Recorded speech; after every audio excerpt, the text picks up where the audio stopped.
फारूकी रहमत अल्लाह अलैह हूँ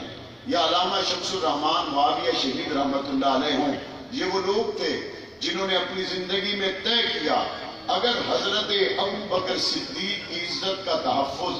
जान कुर्बान करके भी हो जाए तो हम करेंगे, अगर हजरत फारूक आजम की नामूस का तहफ्फुज जान की कुर्बानी देकर भी किया जाए तो हम करेंगे। और उन्होंने फिर अपने उस कही हुई बात को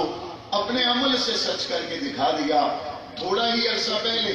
आपने सुना कराची की शाहराहों पर डॉक्टर आदिल खान शहीद रहमतुल्लाह अलैह को कराची की शाहराहों पर गोलियां मारकर शहीद कर दिया गया। मैं ताज़ियत के लिए उनके मदरसा में गया।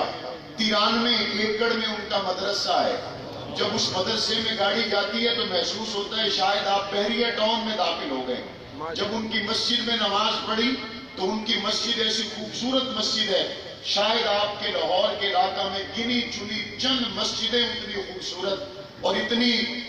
तामीर और तरक्की के लिहाज से बड़ा शाहकार हो जितनी बड़ी मस्जिद वहां उन्होंने अपनी निगरानी में तामीर करवाई। असातिज़ा के लिए अलहदा रहायशगाहें, तलबा के लिए अलहदा, बड़े बड़े तलबा के लिए ग्राउंड और दुनियावी लिहाज से आसानी और सहूलत का सारा साजो सामान। जब मैं वहां पहुंचा उस खूबसूरत मस्जिद से, उस खूबसूरत मदरसे से डॉक्टर आदिल खान को किस चीज ने बेगाना कर दिया। उस खूबसूरत इदारे से 93 एकड़ पर फैले हुए उस इदारे से किस चीज ने निकाल कर उस बंदे को बाहर खड़ा किया। मैं उनके बेटों से मिला, उन्होंने मुझे कहा मौलाना हमारे वालिद ने कहा कि बेटो बात इतनी है, मैंने अपने कानों से नबी के सुसर पे लानत सुनी है, मैंने अपने कानों से हजरत अमीर मुआविया पे बकवास सुनी है। अब मुझे बुखारी शरीफ की क्लास में बैठकर सुकून नहीं आता, अब मुझे मस्जिद के मिंबर और मेहराब पर बैठकर इत्मीनान नहीं होता, अब मुझे इस खूबसूरत मदरसे में रहते हुए और चलते फिरते हुए सुकून नहीं आता कि मेरी कानों ने सुना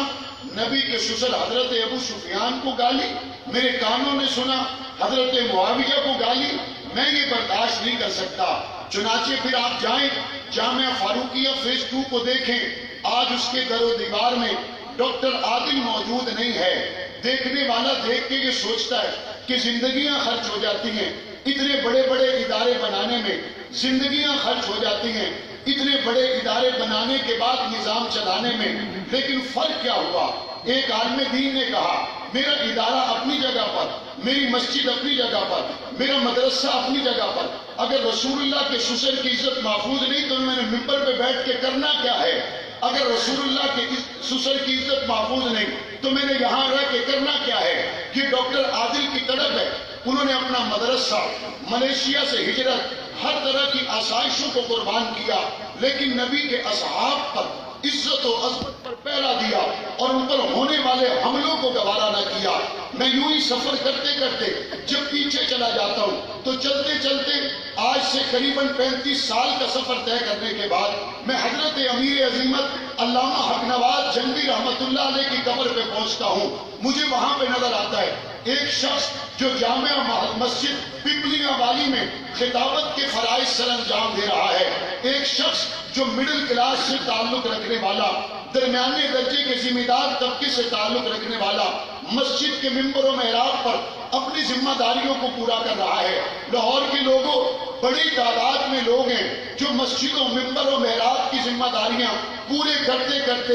एक से दूसरी, दूसरी से तीसरी नस्ल आ जाती है, लेकिन मस्जिद से बाहर, मोहल्ले के बाहर उनका कोई तारुफ और जान पहचान नहीं होता। वो समझते हैं कि शायद मिंबर पर की जाने वाली तकरीर से मैंने फर्दे किफाया अदा कर दिया, वो समझते हैं कि शायद होने वाली गुस्ताखियों के नतीजे में मैंने अगर एक तकरीर कर दी, मैंने अगर एक मुजाहिरा कर दिया, मैंने अगर एक जुलूस निकाल दिया तो शायद मेरी तरफ से फर्दे किफाया अदा हो गया। यही काम हजारों मस्जिदों में हो रहा था, यही काम हजारों मिंबरों पे हो रहा था, लेकिन हक नवाज जंगवी ने जब देखा कि जंग की गलियों के अंदर वो आयशा, वो तय्यबा ताहिरा जिसके लिए पाक पैगंबर ने फरमाया आयशा मुझ पे मौत आसान हो गई जब मुझे पता चला जन्नत में तू मेरी बीवी है, वो आयशा सिद्दीका जिसके हुजरे में आज भी पैगंबर आराम कर रहे हैं, वो आयशा सिद्दीका तय्यबा ताहिरा जिसकी शान में कुरान मजीद की सूरह नूर को नाज़िल कर दिया गया, वो आयशा सिद्दीका तय्यबा ताहिरा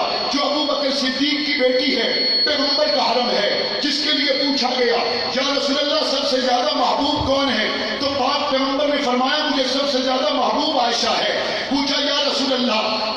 اللہ آپ بے قرار ہیں، میرے نبی کی زبان پہ آیا میری بے قراری صرف اس لیے ہے مجھے بتاؤ عائشہ کی باری کب ہے، میں نے عائشہ کے حجرے تک پہنچنا کب ہے؟ ازواج مطہرات نے اپنی باریوں کو قربان کر دیا، حضور حضرت عائشہ کے حجرے میں چلے گئے۔ تمام انبیاء میں میرے نبی کی ذات ہے جن کا دنیا سے وصال ہوا تو گود بیوی تو سر بیوی کی گود میں تھا۔ حضرت عائشہ کا چبایا ہوا مسواک پیغمبر نے چبایا، 2200 کے قریب فرامین حضور سے نقل کر کے امت کو دینے والی وہ طیبہ طاہرہ عائشہ صدیقہ، امت کو آدھا دین دینے والی طیبہ طاہرہ عائشہ صدیقہ، میرے نبی کا حرم طیبہ طاہرہ عائشہ صدیقہ، صدیق کی بیٹی طیبہ طاہرہ عائشہ صدیقہ۔ حق نواز نے دیکھا